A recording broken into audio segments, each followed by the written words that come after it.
Ramogi TV. Kama chalo nyaka Ramogi juang riwruok mano mar KMPDU pod medo mana nyiso chung margi e kwedo chik mar okumba thieth mano manyien miluongo kanyo ni Social Health Insurance Act 2023 magiluongo ni sirkal tiyogo e yor ohala. Jagoro maduong' mar KMPDU Jetela yango ni gisewuok mano mar tiyo e dweche achiel gi migepe mamoko mar kedo kendo kwedo mano kedo ne kwayo ma jopiny mondo mi ochung motegno eneno ni giyudo ratiro magi mago e weche mag thieth. Apisas mago mawuok e riwruoge ma opogore bende osingo chung margi e kwedo chik makamae ka giluwo ni chenro ni kidek tieko oteku mano mar okumba mar thieth mar NHIF kachiel gi medo kelo pek mar ngima ne Uganda.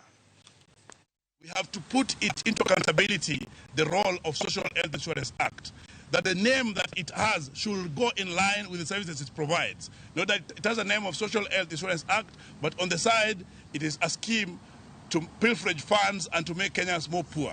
We have seen that in the last 1 year, we have been tasked in every space and in everything. The government will be becoming more immoral and acting in a just way to also take that only thing that we have to ensure that we have an access to medical care. Thank you. Or they throw in a package that if you cannot pay, we will give you a loan. What is wrong with this government and loans? Rights are rights. They should not be accessed through loans. The whole act is unconstitutional since it steals away from ourselves the basic right